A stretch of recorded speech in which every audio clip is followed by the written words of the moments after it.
determinaron que son edificios seguros. En caso de que fuera necesario desalojar este auditorio, les pido que pongan atención a la señalética que está en los muros laterales, que indican que las primeras 5 filas tendrían que utilizar la salida de emergencia y las filas restantes tendrían que salir por las puertas por las que ingresaron. Es importante que no dejen mochilas u objetos en los pasillos para que no dificulten el tránsito de las personas en caso de que fuera necesario desalojar. Debemos atender siempre a las recomendaciones de estos casos de no correr, no empujar y no gritar. Les pedimos también que sus celulares los pongan en modo silencio o de vibración para facilitar el desarrollo de esta conferencia. Por su atención, gracias. En unos minutos daremos inicio a nuestra conferencia.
Jóvenes universitarios, la Facultad de Química de la Universidad Nacional Autónoma de México les da la más cordial bienvenida a esta conferencia Femto Reactor Technology for Digital Bioassays, Screening and Cell-Free Synthetic Biology, a cargo del profesor Hiroyuki Noji. Damos la bienvenida al director de la Facultad de Química, el doctor Carlos Amador Bedoya.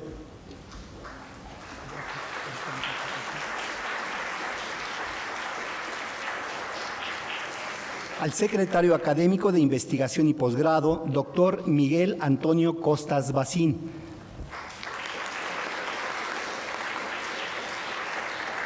Al profesor e investigador de la Facultad de Química, organizador de esta conferencia, el doctor José de Jesús García Trejo.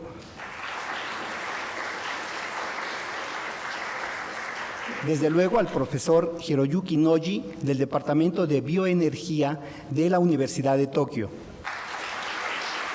Bioingeniería. Queda en uso de la palabra el director de la facultad, doctor Carlos Amador Bedoya.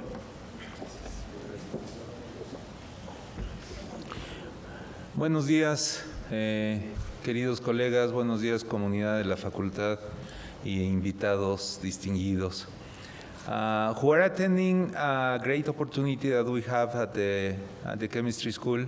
We have the great opportunity to have here Professor Hiroyuki Noji. As you will hear much better from him than from me, the work he has done combining or maybe applying physical chemistry to biochemistry is really interesting.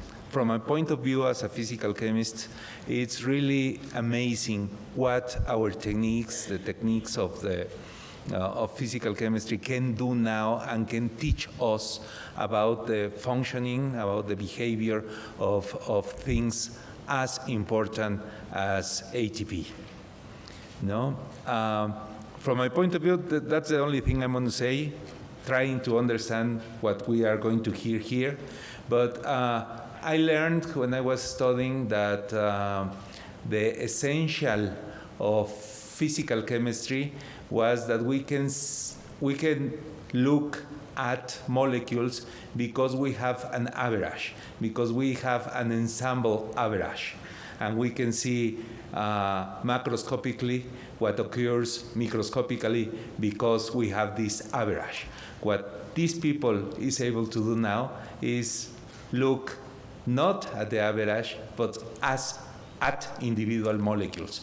And then we have the solution of all those things that the average cannot distinguish. Now we can look at that, and we will hear examples, particular examples of that in the conference of Professor Noji. Maybe you know better than myself the curriculum, the trajectory, and the achievements of Professor Noji.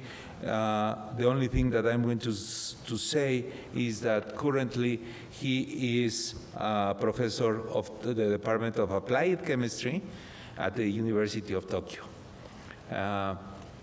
JJ or Jose-san, two ways of referring to JJ, will present Professor Noji.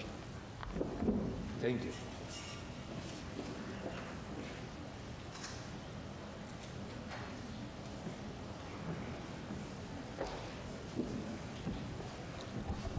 Okay, so good morning and thank you for being here. It's my pleasure and my privilege to introduce you to Professor Noji. He is one of the best scientists actually in this world. And besides his current achievements on the frontier and on the nanochemistry and nanotechnology, he was the first one that demonstrated visually and directly the rotation of the ATP Synthase nanomotor, together with Professor Kinoshita and Professor Yoshida. So he's one of the most recognized scientists in the biophysics and bioenergetics fields, and it's a pleasure to have his work being presented by himself here. Is a major opportunity to learn from him directly all the marvelous things that we can see on the proteins, on the catalysis, and on the mechanics of biomolecules. So thank you very much, and please give us your wonderful talk. Thank you, Noji.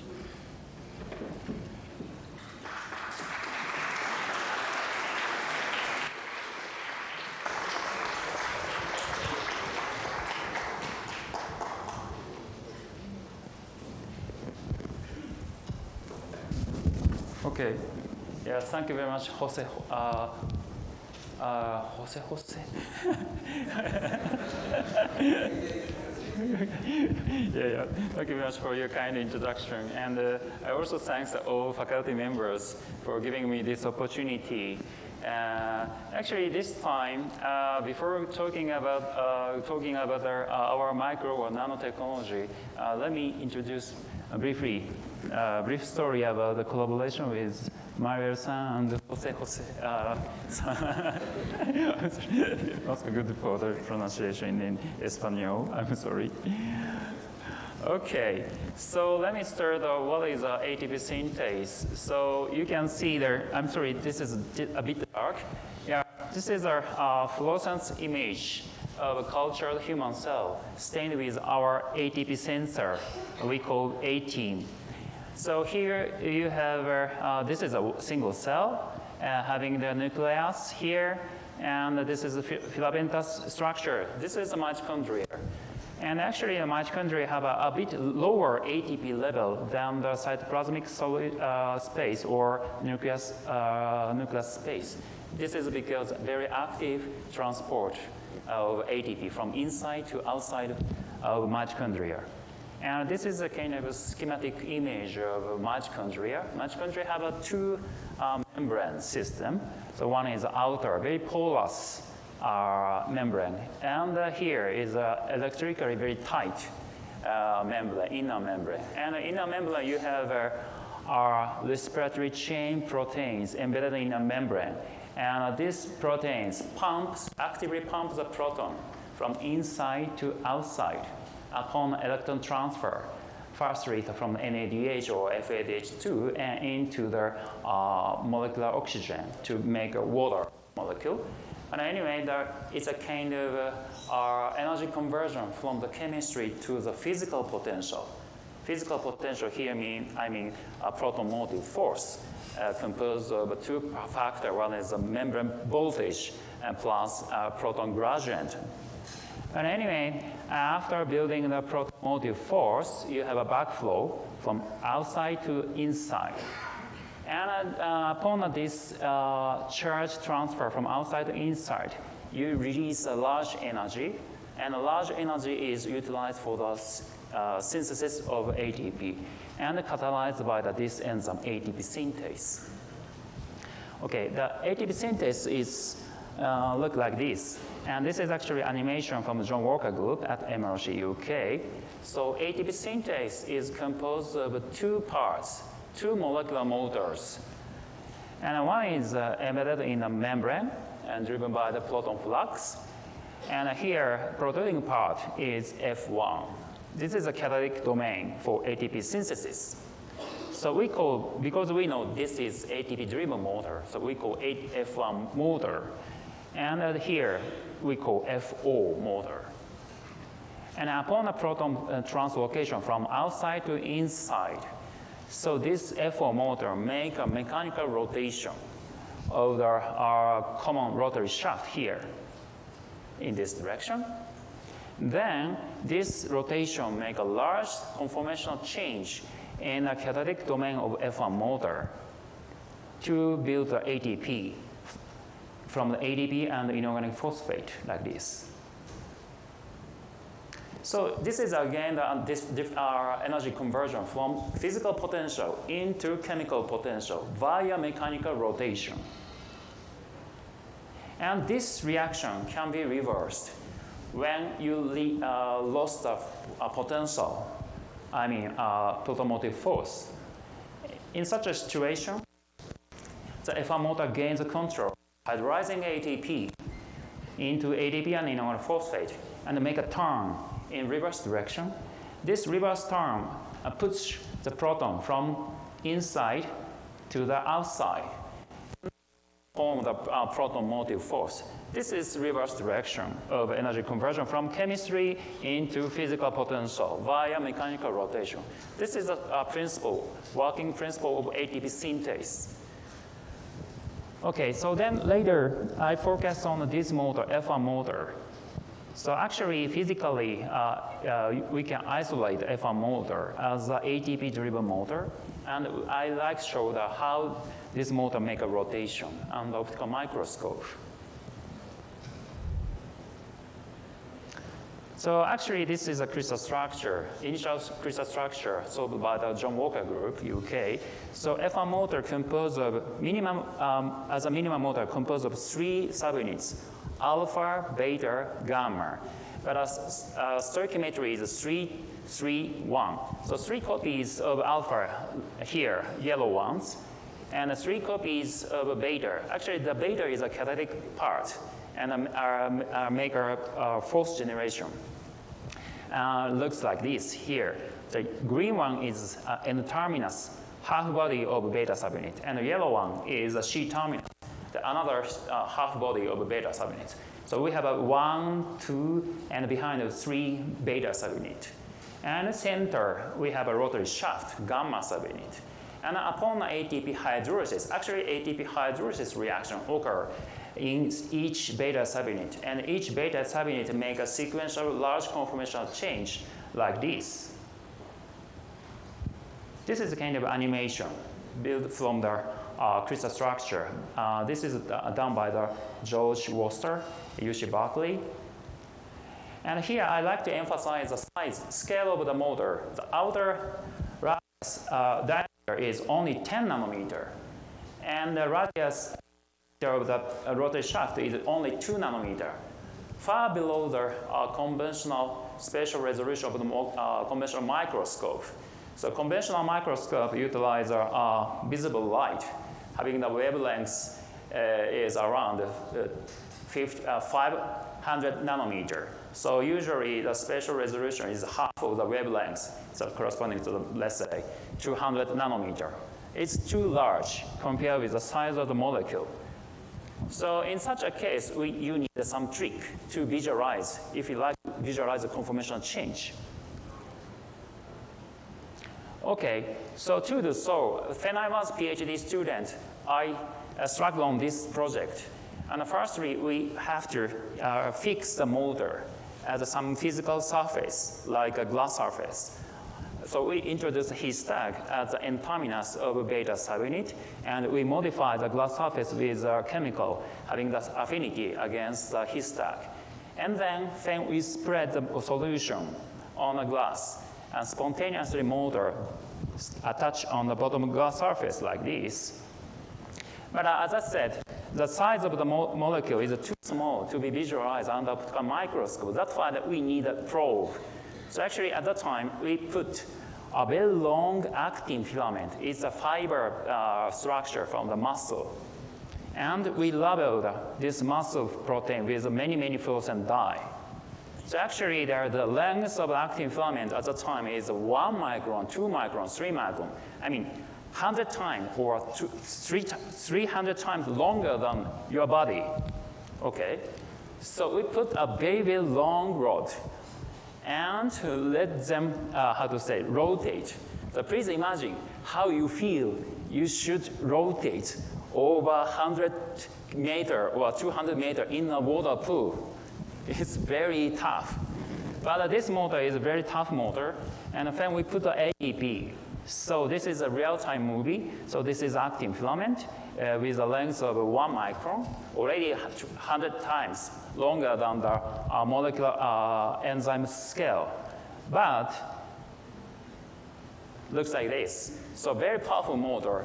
Even though you should feel the viscous friction to rotate a long rod in a water solution, but still motor can rotate like this.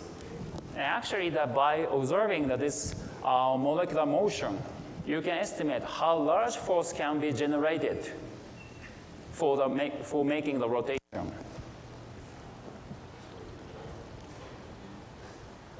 Oh. And actually, by calculating or estimating the viscous friction to make such a long rotation of such a long filament, we can calculate the force is around 40 piconewton. Maybe you don't have to say familiar with the scale of the force generation, but I like to say this the number is very large compared with other molecular motors like a muscle protein, myosin, or kinesin, or dynein. These motors generated force up to 10 piconewton. So compared with this kind of conventional molecular motor, FATPS is high force generating motor. Another unique feature of FATPS is high reversibility. So high reversibility means when you, rotate, when you grip the rotor part, and then you rotate in reverse direction, you can reverse the chemical reaction. Actually, it happened. So because this is a kind of our catalytic domain of ATP synthase, the physiological role is ATP synthesis, not ATP hydrolysis. That's why they have to do that. But this is not, at that time, experimented not proved that this point. But we put magnetic beads on the tip part of the rotary shaft, and we apply the external magnetic field, and we can control the angular position of the rotary shaft of the ATPS and reverse a turn. And we detect ATP synthesis. So actually, high reversibility was confirmed. And high reversibility means high efficiency from the thermodynamic point of view. Actually, this is not my work, but my previous colleague, Muneyuki-san, confirmed that experimentally. So actually, this is high efficiency motor. Okay, these are unique feature of FATPS compared with other molecular systems or other molecular motors. And this is the reaction scheme of FATPS. Actually, we studied so many kinds of FATPS from bacteria or mammalian systems, like a human mitochondria or bovine mitochondria. And in case of bacteria, it looks simpler than the mitochondrial system. So actually, the actual reaction scheme is too complicating for you. So don't care about that. Just I like to emphasize the number of steps. So in case of a bacterial system, you have 1, 2, 3, 4, 5, 6 steps. But in case of mitochondrial system, more complicating. The 1, 2, 3, 4, 5, 6, 7, 8, 9. Okay, what the meaning? But anyway, very complicated system. And we compare the reaction scheme among the species. And when you plot the phylogenetic tree of FATPS and also V-type ATPase. V-type ATPase is evolutionary relevant to the F-type ATPase. And here we have many species. And here is the mitochondria, and here is the bacterial system. And in case of bacteria, as I said, it makes 6 steps to make one turn. But in case of mitochondrial system, 9 steps to make one turn. And then, so our curiosity is what happened between at this part. This is alpha probacterium. And this is a Paracoccus system. This is thought to be our ancestor species of the mitochondria. That's why we are very anxious about what happened here. But before going to the detail of the story of this FATPS, let me explain how to resolve the substep. So here is our reaction velocity plotted against the substrate concentration, ATP concentration. So maybe if you learn enzymology, so you firstly learned about the Michaelis-Menten curve. So in case of conventional enzyme, the velocity looks like that. So at the higher substrate concentration, you always plateau. And the lower ATP concentration, or lower substrate concentration, velocity is proportional to the substrate concentration. And then look the rotation at, for example, the higher ATP here, lower ATP concentration. So always the reaction is limited by the binding process of substrate. And here we can see the very clear stepping rotation. Each step is initiated by the ATP binding from solution to the enzyme. Okay, so each step is initiated by the binding of a single molecule of ATP. Then, at the higher ATP concentration, again, we can see the stepping motion.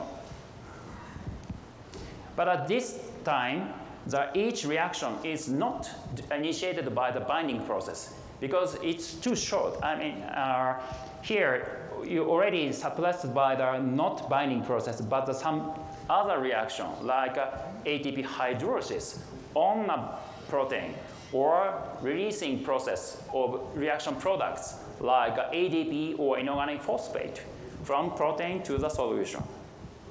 Okay, but if you like to resolve the sub-step, you should focus on the middle part, Km region. Km region, you can resolve many sub-steps. Here, if you look carefully, the motor makes multiple steps, multiple poses. Actually, this is the XY trajectory. You can see the 1, 2, 3, 4, 5, 6 posing positions. You can identify the position from the movie? If so, you are very young. I'm an old guy, so I cannot do that. But anyway, this is a kind of a very, principal strategy to resolve the rotation into the sub-step. So the focus point is middle part. Then we investigated this motor, FATPs from Paracoccus denitrificans, right? Okay. Actually, this is a collaboration with Garcia-san, Jose-san, and Marie-san. She got the PhD degree from his laboratory. Okay, actually, this is already the data done by the Marielle. But before that, she spent a lot, so long time to build the expression system and the purification system, the very solid biochemistry. Always we need a very solid base of biochemistry. Otherwise, we cannot do the good biophysics. So always we should start from the biochemistry. But anyway, so what we supply is, always this motor make only 3-step motion, not 6 or not 9, always 3-step, even at the middle part. And we change the substrate from ATP into the ATP gammas. Gammas have a sulfide at the gamma phosphate position.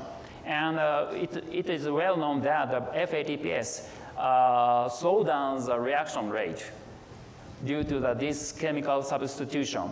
And this is very good for us to resolve the motion carefully because velocity is quite slow down. But again, we haven't seen any sign of a substep. And we always see the 3-stepping rotation. This is very surprising for us because we suppose this system has to be the intermediate between the bacterial type and the mammalian type. Bacteria have 6 steps per 1 revolution. And the mitochondrial system have 9 steps. But the middle part, only 3 steps. So it's very still puzzling for us. So then we plot the phylogenetic tree again, but here, alpha proteobacteria have only 3 steps. It's very close to the B-type ATPase. Right? We are not sure what's the reason behind that. Anyway, this is, and another important thing is alpha proteobacteria have a very unique regulatory unit we call zeta. Another bacterial system doesn't have this kind of system, but this is very similar to the mitochondrial system. This is a kind of signature of our ancestor of mitochondria. But anyway, what we surprise is zeta block completely the. This is quite different from the other regulatory system. And I think you can, so this is a time trajectory. Here, with the rotation trajectory without zeta. And this is rotation in the presence of zeta. You can see the completely block the rotation. But if you look carefully, not carefully, but you can see that some transient pauses. This is natural. So always an enzyme sometimes stops the catalytic reaction and restart again. And we call, in this FATPs, we call this is ADB inhibited form. It's a kind of naturally occurring inhibitory state. But this is a very short-term inhibitory state. Only after 30 seconds, the molecular system can naturally resume the rotation and start again, and drop in the inhibitory state, and restart again. So thermodynamic point of view, the active state and inactive state is not so different in energetic scheme. But in this case, complete block. So this is another mystery. And what we surprised is we can how to manipulate using the magnetic tweeter. But even we tried how to push the motor, but this zeta inhibitor state cannot be reactivated.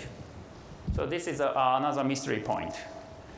Okay, so this is a kind of tentative summary of FATP collaboration with Jose-san and Maria-san.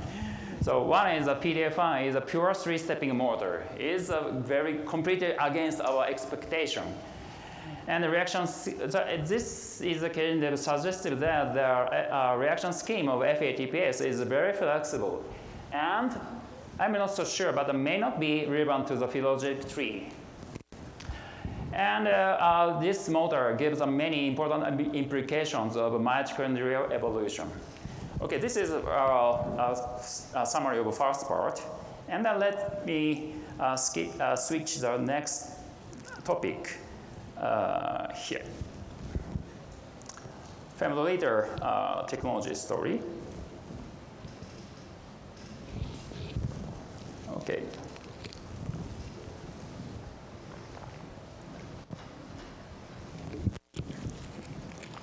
Here, I'd like to introduce a very completely different story. But still, we focus on the individual molecule, but a very different, with a very different strategy. Just we utilize a very tiny tube. The concept of artificial cell reactor is very simple. It's a kind of a combination of top-down technology plus bottom-up technology. Here, top-down technology is our micro fabrication or micro or nano fabrication technology to make some array of micro-sized tube on a device. And we try to implement the biomolecule or biomolecular systems or a living system itself to make a hybrid system, to make a kind of a functional reaction array. And actually, we spent more than 10 years for making the variations of a Femto reactor. This is the first generation. We just utilize a PDMS. It's a kind of a very, very conventional elastomer sheet. And we encapsulate the molecule in a cavity. But nowadays, we utilize this technology, droplet array, Femto droplet array. So firstly, we prepare the glass substrate covered with a fluorinated polymer sheet.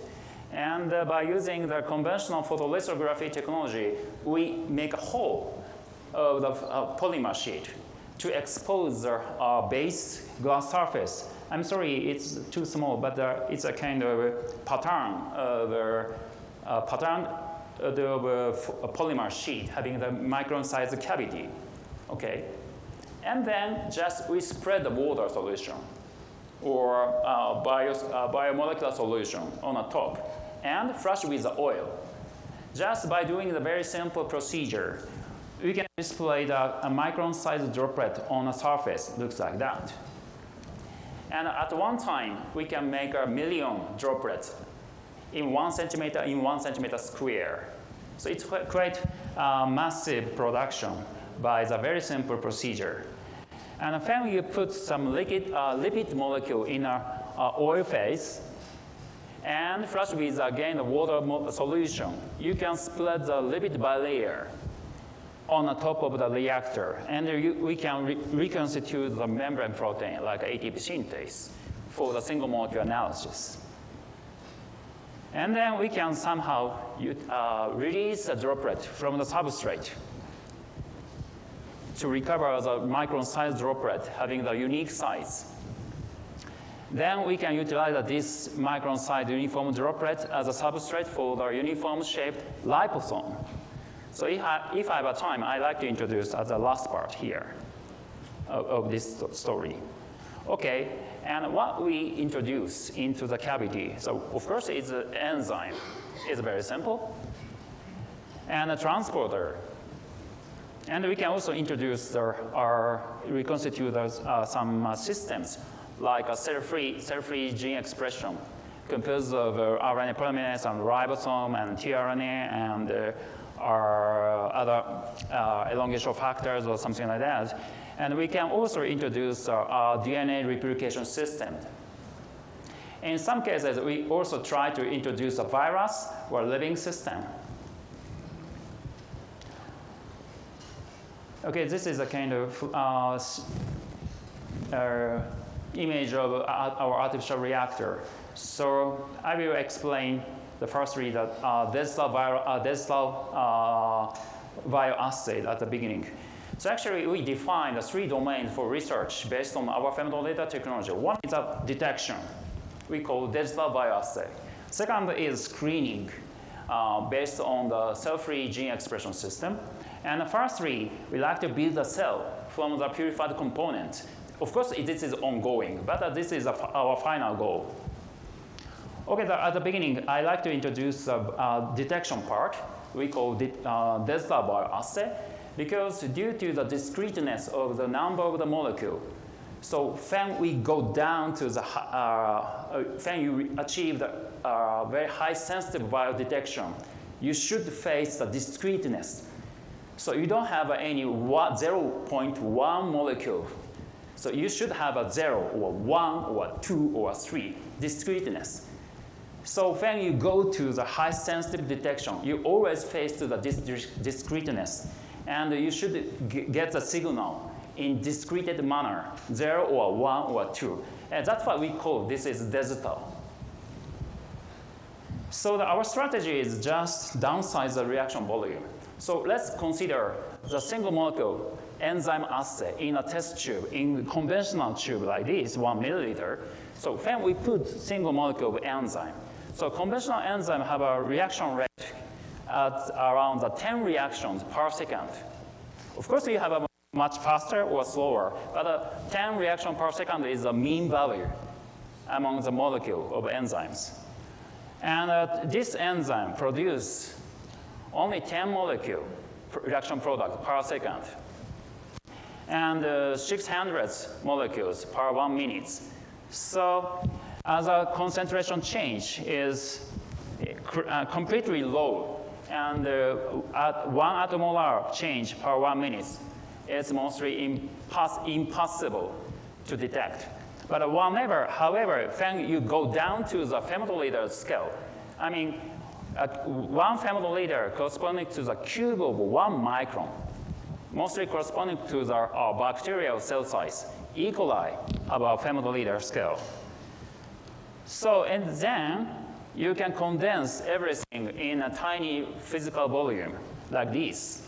And then the calculated concentration change corresponding to the 1 micromolar change per minute should be possible to detect. Actually, this is experimental data. So you can easily count the number of the enzyme, 1, 2, 3, 4. Okay, so that's why we can call this is digital. Just simply done by, this is possible just simply by the downsizing the reaction volume. Okay, what is the benefit of the digital bioassay? Of course, it should be very high sensitive.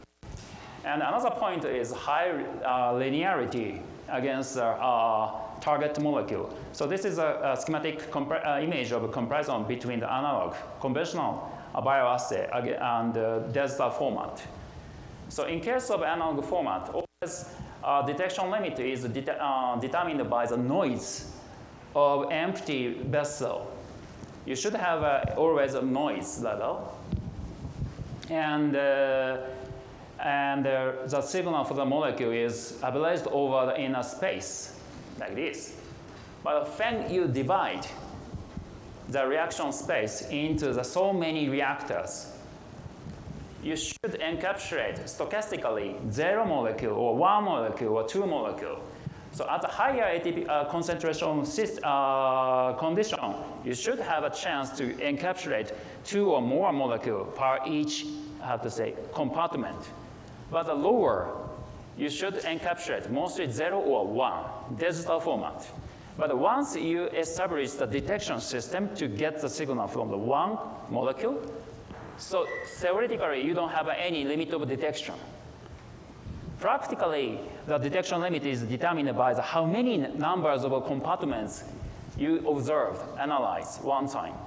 So that's why we have to prepare so many reactors at one time. At present condition, we can prepare over 1 million reactors, one preparation. And again, let me emphasize this is a very high linearity.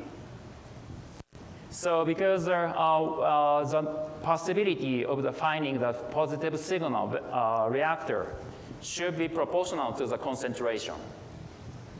So that's why that we can get a very good linearity. So let me explain the reality. So here, the one typical application of digital bioassay towards immunoassay, we call digital ELISA.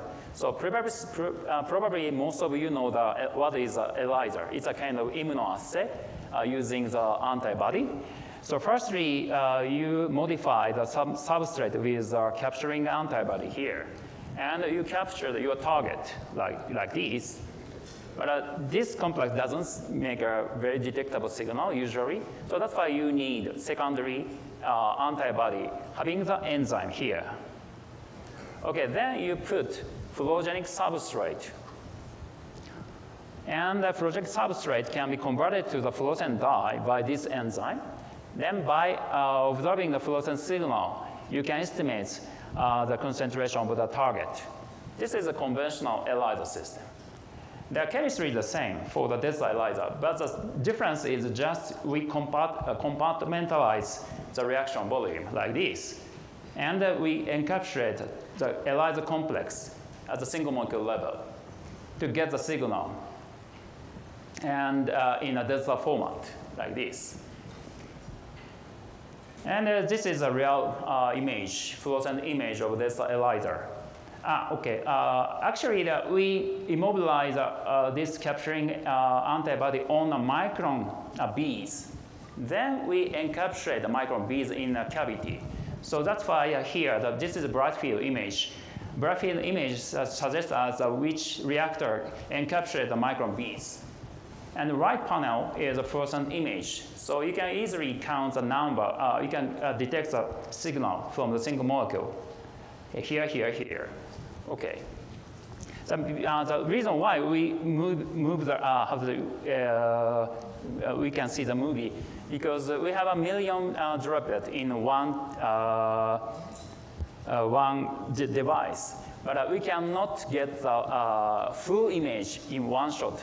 That's why we have to scan the device to make a multiple image to get a full image of the device. Okay.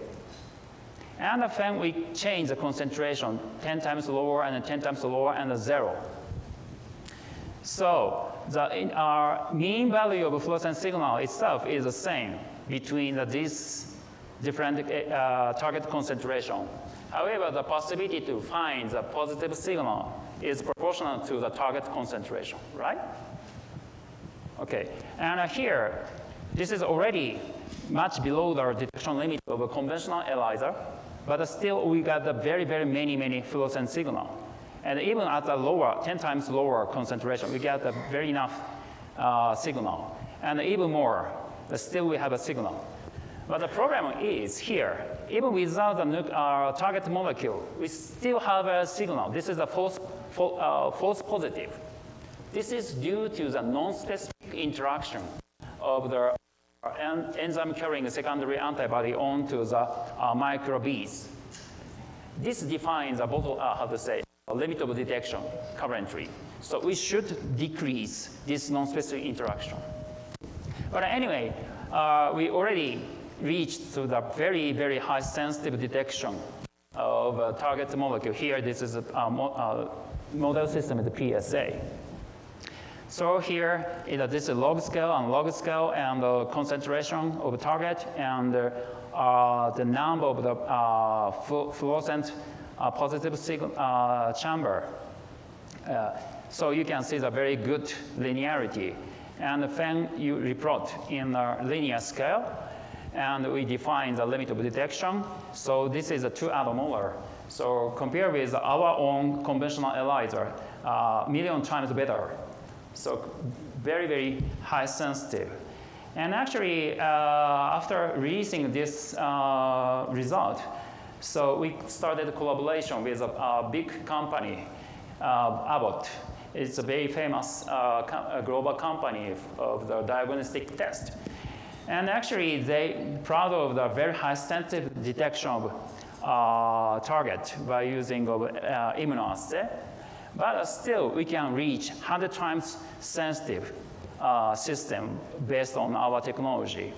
So through our collaboration, my collaborator, Dr. Yoshimura, he is a president of a research center of Abbott Japan. Got the prize from, got the Abbott Fellow Award. So maybe I should skip this, but I'd like to introduce also this one, flu detection. Flu, influenza particle itself is a cluster of enzyme, you know that. So Tamiflu target this enzyme. That is a neuraminidase. So that's why that we consider this influenza virus is a kind of cluster of the enzyme. And when we mix with fluorogenic substrate, it looks like this particle cleave here to produce a fluorescent dye. So easily we can detect a single particle of influenza. So this is actual image. So you can easily count the number 1, 2, 3, 4, 5. And actually, interesting point is when we plot, I'm sorry, this is Japanese. I'm sorry. This is the number of the positive particle in log scale and plotted against concentration. But the problem is concentration of the virus is not well, let's say, defined. So people estimate the concentration of virus by counting the plaque. Do you know the plaque? So you first prepare the culture cell, human cell, in a dish, and you put the virus solution. And the virus make a cell die and make a hole. So you count the hole, number of the hole as an infectious particle. But always we have a much larger number than the plaque forming unit. For example, here, more than 1,000 plaque forming unit, but we get more than 10,000 positive signals, suggesting that most of the flu particle is not infectious. Probably due to some kind of perfect genome RNA packing system. But we should have a different reason. And this system can be visualized by use of a smartphone. Because smartphones nowadays have a very excellent CMOS sensor, already enough sensitive to detect the fluorophore. So I skipped the detail. This is the result. So this is a comparison between the smartphone-based microscope and the conventional microscope. So you can see the completely match the pattern. So now, probably our single molecule detection can be implemented to the smartphone system. And of course, we compare with a conventional paper-based detection system. Maybe you know this. And even if you have a very low concentration sample, so no sign here, but still we have a many detection signal by using digital influenza detection based on the smartphone microscope. So now we are trying to commercialize or establish a company for commercialization of this technology. Okay, so let me switch to the more synthetic biology. So, and then here is a kind of a digital gene expression by implementing the cell-free gene expression system. So the concept is very simple. We spread the very low concentration of DNA encoding enzyme or protein with the cell-free protein expression system composed of RNA polymerase and ribosome, tRNA, and elongation factors, and amino acids, and some chemicals, anyway.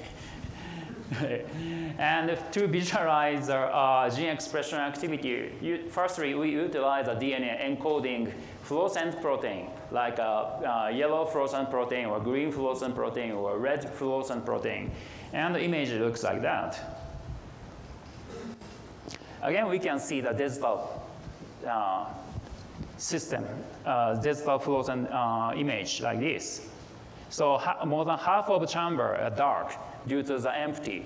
But when you encapsulate a single molecule of DNA encoding a fluorescent dye, you can produce a fluorescent signal like this. And you can notice the fluorescent signal level is can be categorized into the two parts, the weak one and stronger one. And then you can make a histogram. You can confirm that. So most of the chamber dark, making the big peak. And then you enlarge, you can have a secondary peak here, corresponding to the chamber containing the single molecule DNA. And again, and beside you have a very weak, this is the second peak, should corresponding to the chamber containing the two. Okay, and the good point is very narrow, very distribution. So it looks like a Gaussian. And the coefficient of variance is only 15 to up to 20%, including the systematic error. That's corresponding to the 5 to 9%. That's originated from the variation of the size of the reactor or imaging error. And actually, when we compare with a living system like E. coli have a broad distribution, even have an identical genetic background. So, because you have a very complicated system, but compared with a living system, we simplify. And we define the reaction volume. Totally different from the living system. Living system always enlarge the test tube. So that's why we think maybe that this is very good for the screening for the directed evolution. So to test that, we put the DNA encoding the enzyme. So enzyme cannot be visualized itself, but when we put the fluorogenic substrate, you can visualize. So this is a time course. So like this. And a good point is you can monitor the fluorescence intensity as a time course from individual reactor. For example, red one, green one, blue one. So when you have a different enzyme in each chamber, so you can identify which chamber is good for the catalysis. Okay, so this is the basis of the screening. But for the screening, for the directed evolution, you have to recover the DNA. Okay, so then, but here, our system is covered with oil. That's why we can access individual reactor by using the micropipette. So by controlling the position of a micropipette and by controlling the internal pressure, only just touching the reactor, you can recover the solution into the into the micropipette easily, and then you can amplify by using the PCR reaction. Okay, This is the basis of screening. And actually, our how to say, detection efficiency is quite precise. So we call this is enrichment factor. Actually, we just mix the positive DNA with negative DNA. In this case, we dilute the positive DNA over 20,000 times with different, and we tested the enrichment factor is over 16,000. Then, this is the scheme of the screening. So firstly, we prepare the DNA library having the mutation at the random position. And we spread and make an enzyme like that. And we identify which chamber have a strongest fluorescence signal. And then we recover the DNA. And then recover the DNA is amplified. But before going to the cell cloning system, we just spread, we just put into the cell-free test tube. We don't like laborious cloning process. So that's why we like to keep the cell-free experiment. So from starting from the DNA and the cell-free expression, and then amplified by the PCR. And the PCR amplified DNA is mixed with the cell-free expression system in a big test tube. This is not a device, but diluted and encapsulated in a device again to estimate the catalytic reaction activity at the single molecule level. Then we confirm, actually we identify the right one, good one. Then after that, we clone. We can, how to say, make a clone by using of a conventional E. coli system, and determine the DNA sequence. So mostly cell-free system. So I like to, in the near future, I like to complete as a totally cell-free system. But anyway, the good point is our identification is quite precise. That's why differing from the other directed evolution, we don't need make multiple turn. So only by a single shot, we can get the right one. So I can skip this. So, and then we compare the start wild type enzyme and selected mutant. So this is again single molecule enzymatic assay. So and a time-lapse image. So mutants show faster fluorescence signal like this. And then you plot the histogram of reaction rate as a histogram like this. So this is a wild type. Wild type also have a kind of Gaussian.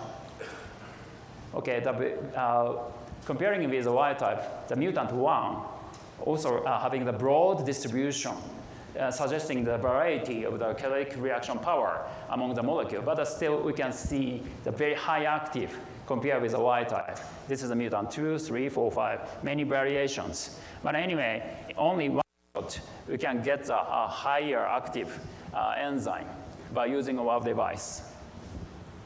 So mutation position is randomly distributed. Anyway, okay, so how many times I have? Take your time. Okay. Okay, then I like to move on more cell-like structure as a liposome. Okay, this is a kind of based on the release technology of a droplet from the device into the solution. So probably you know the liposome. So usually the biochemistry prepare the liposome in the size of the less than 1 micron, 100 nanometer or 200 nanometer, whatever. But the problem is you should have a diversity in the size. So individual liposome have a different size. And nowadays, some researcher reported the microfluidics-based liposome preparation having the monodisperse, I mean the the size of the liposome well defined.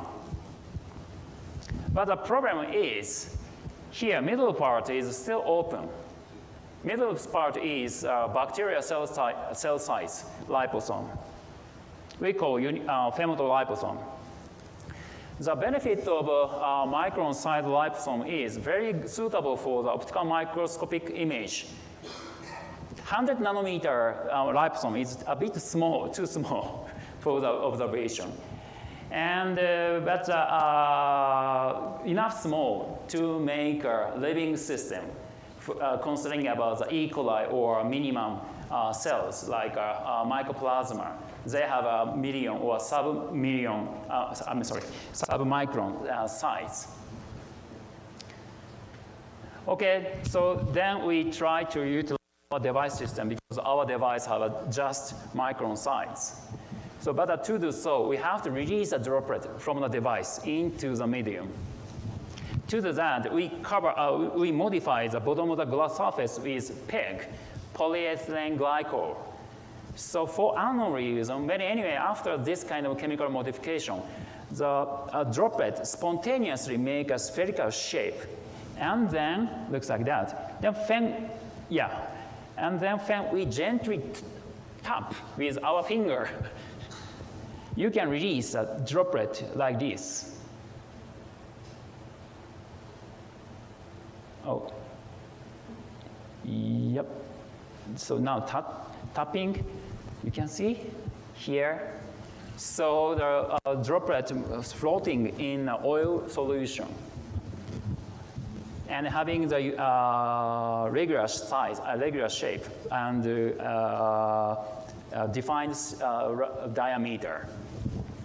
And then we recover all of the droplet, then put on a tube for the emulsion transfer method. Probably some of you know that emulsion transfer. So for the emulsion transfer kind of liposome preparation, and firstly you prepare the water solution here, and we put the oil here. At the interface, you have a layer of lipid. This is not bilayer, single layer. And then we put the droplet covered with a single layer of the lipid. And you do the centrifugation. You pull down the droplet from oil phase into the water phase. You can produce a liposome.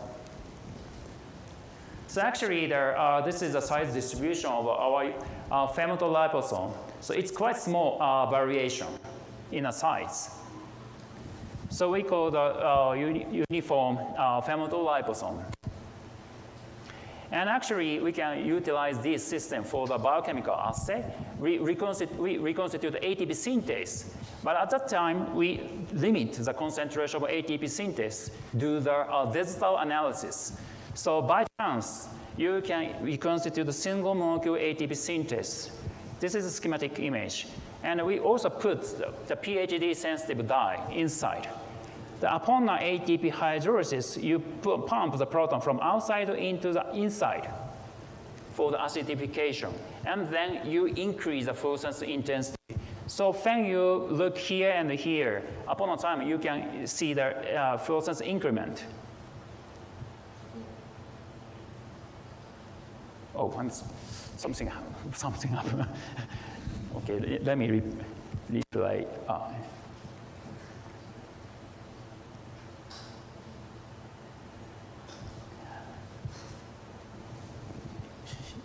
You're convinced?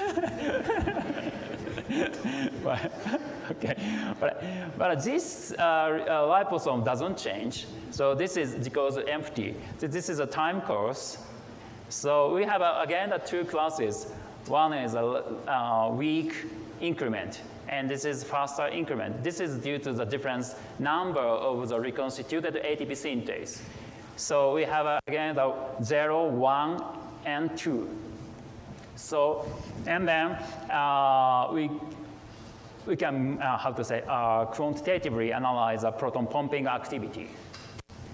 And again, we introduce our cell-free system inside the liposome. This is a pure system, is composed of a ribosome and RNA polymerase and other components for the cell-free expression, and plus template DNA, and to produce the enzyme to produce a fluorescent signal like this. This is just not movie. Here, this is a liposome showing the active gene expression level. Again, not so beautiful, but somehow quantized histogram again. So like this, we can build our unique format of a uniform femto ribosome, maybe good for the further future self-building experiment. So let me summarize. So femto leader technology enables detection, especially for the ultra high sensitive diagnostic. And the delta gene expression is also available and applicable to the ultra accurate screening of enzyme. And we also developed a uniform femto leader liposome for digital transporter assay and digital gene expression. And our future goal, again, let's emphasize, we like to build a living system based on very simple components. Okay, acknowledge is these guys, Cho-san, Miyazaki-san, and Ueno-san, Minagawa-kun, Tabata-san. And for uniform femto leader liposome, Soga-san and Ueno-san. So thank you for your kind attention.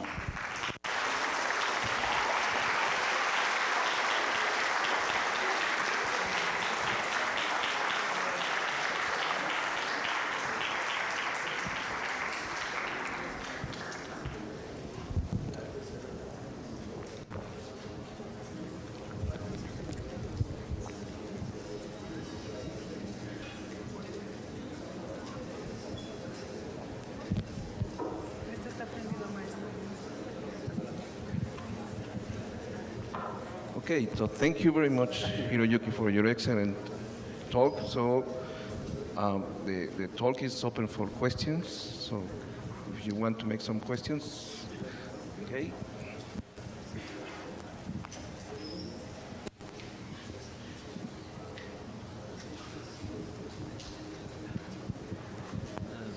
Hi, thank you very much for your excellent talk. Thank you. And I have a question about the system for enzyme-directed evolution. And my question is, sometimes in this time of screening, I guess you have to dilute your DNA to have only one molecule. Yes. And in these systems, then sometimes there are many to be able to have one DNA per well, you have to dilute and have. And the question is, do you need to have many empty spaces, or in your system there is a way to find conditions in which most of the wells have samples for screening? Yeah, it's a very good question. Actually, we just depend on the stochasticity, so that's why that we have to dilute. So actually, we call lambda, the mean number of molecule per reactor should be less than 0.1. So meaning that 90% of reactor have to be empty for the strict digital condition. But in some cases, we can increase over 0.5 molecule per reactor. But in such a case, you can mix, or you can get a false positive. So actually, it's depending on their strategy or requirement for the enzyme. And when you explore more large library population or library or sequence space, so firstly, you can increase the higher lambda level. You can mix the false positive, whatever. But anyway, you selected everything. And then spread again. At that time, you can dilute more. So it's depending on the situation. But currently, you don't have any special technique to, precise positioning one by one. If you know that, please let me know that. Yeah. Hi, good afternoon. Doctor, just for curiosity, as you said, this kind of technology already is used in pharmaceutical companies. Yeah. Would it be possible to use this company as a tool in a government program or something? I mean, is it cheaper than ELISA and quick test? Yeah, that's also a very good question. The cost is very important. Our device is very, very expensive. So not suitable for the commercialization. That's why that we are starting the production development. And then we based on the photolithography or conventional microfabrication technology, the cost have to be high. But once you shift the production technology from the photolithography to the, I don't know how to say in English, conventional plastic production technology, we can decrease drastically the price. And in some cases, it can work in our system. And actually, we are trying to commercialize this cheap technology. And probably it's okay, I think. But don't trust me. So yeah. But yeah, it's of course, anyway, what I like to say is it depends on the production technology. Yeah.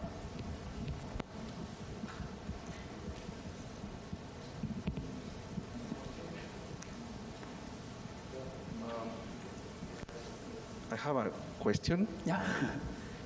I have a lot of questions, but I wonder how better is your directed evolution technology compared with the common mutagenesis and screening? Yeah, okay. So firstly, so actually in vitro or directed evolution, we have so many methods. And so firstly, we have to define the cell-free system or against cell-based. Cell-based have many variations, but not so precise because you have a chance to produce more enzyme. In such a case, it's make a false positive. And in case of in vitro system, so there are still several methods. For example, the very representative method is emulsion method. But in case of emulsion method, it's very large. And one drawback of emulsion method is they have to utilize flow cytometry. But the flow cytometry, you have only one chance to get a signal because you have to flow in a microfluidic system and one chance to get a fluorescent signal. But in our case, our system is very static. That's why that we can make a time course. So by observing the time course, we can remove the false positive. But our limitation is still the library screening size is limited by the number of the reactor. That is 1 million. So compared with affinity-based screening, like a ribosome display or a phage display, we have a many large drawback. But they depend on the affinity-based screening. But our system is a catalytic system. So that's why that we are precisely monitor the catalytic reaction activity. But the drawback against million is not still enough for the large, how to say, space exploring, I mean, library space. Yeah. More questions? Another one?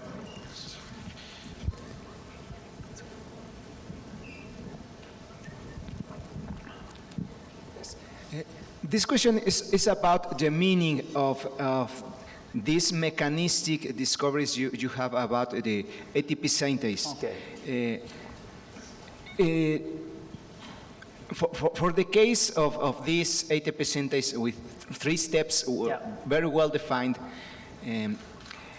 if we expect to find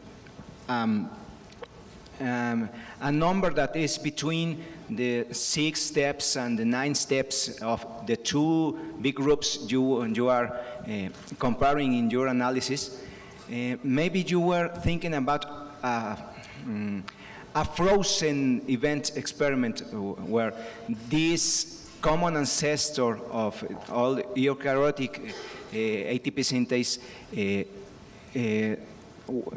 stand still along all this time in evolution. So maybe this enzyme with 3 steps, it reflects an optimized solution for the synthesis of ATP. Yeah, actually, I agree with your idea. You know, it's until we utilize our current sequence, we cannot, how to say, precisely estimate what is the original.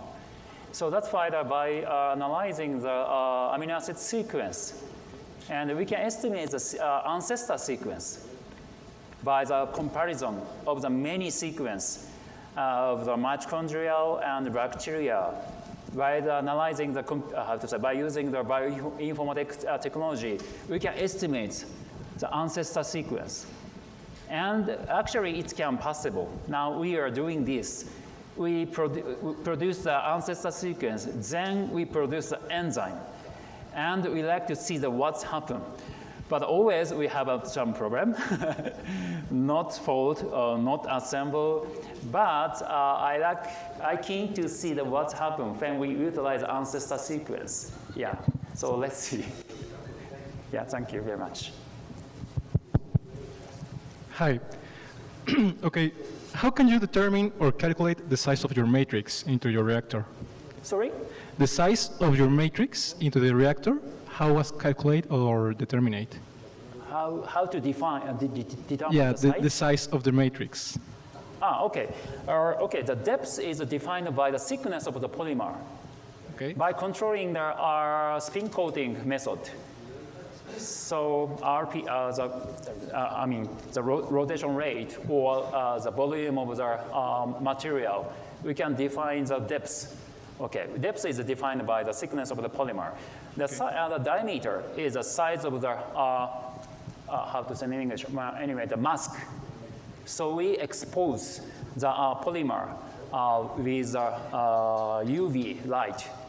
But between the substrate and the UV light, we put the mask, having the hole. So this size of the hole defines the size of the reactor diameter. It's like lithography? Sorry? It's like lithography? It's about... UV lithography? Yes, yes. Okay. And the number of the matrix in total, how was?